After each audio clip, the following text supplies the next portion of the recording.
ایک تصور ہے جس کے تحت اخوت کا قیام عمل میں آیا، اور اخوت نے اس کام کو دہرانے کی کوشش کی کہ کس طریقے سے معاشرے میں سے غربت بھیک اور خیرات کی بجائے تعاون، ایثار، قربانی اور بھائی چارے کے راستے پہ چل کر ختم کی جا سکتی۔ اس ادارے کا آغاز جو ہے وہ ایک بڑے خوبصورت واقعہ سے ہوتا ہے۔ ایک خاتون ہمارے پاس آئیں جو بیوہ تھیں، زندگی کی مشکلات اور سختیوں کے باوجود عزم و ہمت میں کوئی کمی نہیں آئی۔ وہ بڑی بہادر خاتون ثابت ہوئیں۔ خاوند کے انتقال کے باوجود انہوں نے ہمت نہیں ہاری۔ ہم سے جب ملاقات ہوئی تو کہنے لگی کہ میں قیامت کے روز یوں نہیں اٹھنا چاہتی کہ میری پیشانی پہ گداگری کا داغ ہو، میں کوئی کام کرنا چاہتی۔ آپ اگر میری مدد کرنا چاہتے ہیں تو مجھے قرض حسنہ دیں، میں اس قرض حسنہ سے اپنے بچوں کا پیٹ پالوں گی، اور پھر میں ان کو اس منزل تک لے کر جاؤں گی جو میرے خاوند دیکھا کرتے تھے۔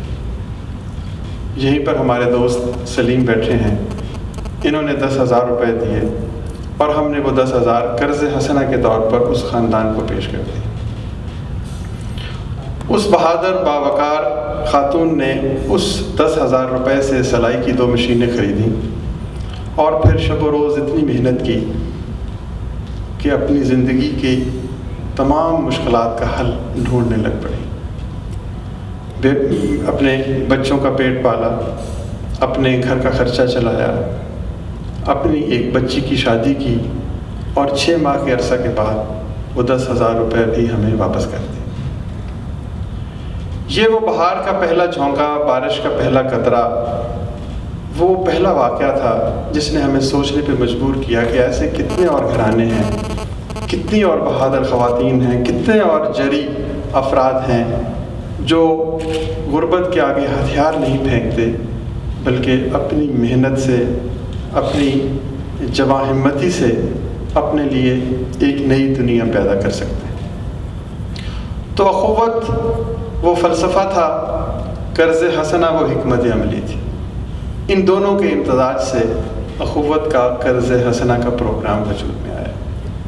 ہم نے کہا کہ ایک قرض حسنہ فنڈ بننا چاہیے، اور اخوت کے جذبہ کے تحت جو لوگ وسائل رکھتے ہیں وہ اپنے حصے کا رزق اس قرض حسنہ فنڈ میں جمع کروائیں گے، اور پھر اس قرض حسنہ فنڈ کے توسط سے ان گھرانوں کو تلاش کیا جائے گا جو بھیک نہیں لینا چاہتے، جو اپنی زندگی میں کچھ کرنے کا جذبہ اور حوصلہ رکھتے ہیں، جو جھوٹ نہیں بولتے، جو ایمانداری سے کام کرنا چاہتے ہیں، جو اپنی جو سیلف امپلائمنٹ کے لیے تھوڑے تھوڑے ذرائع کے تلاش میں ہیں اور ان کو وہ ذرائع نہیں ملتے۔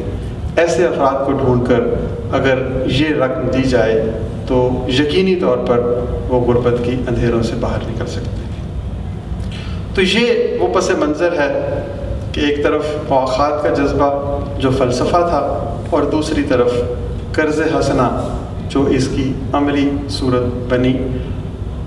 پہلا قرضہ 9 سال پہلے دیا گیا، اس وقت ہمیں قطعی طور پر کوئی علم نہیں تھا کہ ہم کہاں تک پہنچیں گے۔ ہمارا خیال تھا کہ 100، 200، 300 ایسے گھرانوں کی ہم مدد کر سکیں گے، اور یوں ہمارے حصے کی ذمہ داری پوری ہو جائے گی۔ ہر شخص اپنے سینے میں نیکی کی ایک شمع جلائے رکھتا ہے، اور اس کی کوشش ہوتی ہے کہ اس شمع کی لو زیادہ سے زیادہ لوگوں تک پہنچے۔ ہم نے یہی سوچا، ہمارے دوستوں نے یہی سوچا کہ ہم پوری دنیا تو نہیں بدل سکتے، لیکن چند افراد کی زندگی بدلنے میں بڑا بنیادی کردار ادا کر سکتے ہیں۔ لیکن جب یہ چند افراد تک بات پہنچی تو پھر بات وہاں پر رکنے نہ پائی، بلکہ یہ خوشبو کی طرح آگے سے آگے پھیلتی چلی گئی۔ 100 آدمی، 200 آدمی، 300 گھرانے، 400 گھرانے، 500 گھرانے، قرض حسنہ فنڈ بڑھتا چلا گیا، ہمارے چیلنجز بڑھتے چلے گئے، ہماری شوق اور جستجو میں اضافہ ہوتا چلا گیا۔ راستے میں مسائل بھی آتے گئے، لیکن وہ جو کہتے ہیں کہ جتنا راہ کی صحبتیں آتی ہیں اتنا ہی زیادہ شوق اور جستجو بڑھتی ہے، اور اتنی ہی زیادہ اللہ تعالیٰ کی مدد شامل ہوتی ہے۔ 100، 200، 400، 500، 1000 اسی دوران بہت سے افراد کا یہ خیال سامنے آیا کہ ہم جو کام کر رہے ہیں وہ ناممکن ہے۔ مائکرو فائنانس ادارے ہمارے لیے ایک بہت بڑی رکاوٹ بننے لگے۔ ان کا خیال تھا کہ ہم الٹی گنگا بہا رہے ہیں، دنیا میں ایسا کام ممکن نہیں ہے کہ کاسٹ آف آپریشنز کے بغیر آپ کس طریقے سے اپنے آپ کو سسٹینیبل بنا سکتے ہیں۔ لیکن دوستوں کے تعاون سے ہم نے سسٹمز بنائے، ماڈیولز بنائے، مینولز بنائے، اور وہ کہانی جس کا آغاز اس بیوہ گھرانے سے شروع ہوا تھا، اس وقت ایک بہت بڑا سفر طے کرنے کے بعد اس مقام پر پہنچ چکی ہے کہ اس وقت ہم 70,000 سے زیادہ گھرانوں کو 1 ارب روپے کے لگ بھگ قرض حسنہ کی صورت میں رقم پیش کر چکے ہیں۔ اب یہ 1 ارب روپے تک ہم کیسے پہنچے؟ یہ 70,000 افراد، یہ 70,000 گھرانے کیسے ہم نے تلاش کیے؟ یہ ایک بہت دلچسپ کہانی بھی ہے اور دل گداز کہانی بھی ہے اور دلوں کو گرما دینے والا تجربہ بھی ہے۔ اس تجربے کا تھوڑا سا تذکرہ کرنے سے پہلے میں وہ کچھ بنیادی اصول آپ کے سامنے پیش کرنا چاہتا ہوں جو اس ادارے کی بنیاد ٹھہرے۔ جیسے میں نے پہلے عرض کیا کہ فلسافیکل انسپیریشن جو ہے وہ اسلام کے جذبہ مواخات سے لی گئی، عملی صورت قرض حسنہ کی اختیار کی گئی۔ 4 اس کے بنیادی اصول مرتب ہوئے۔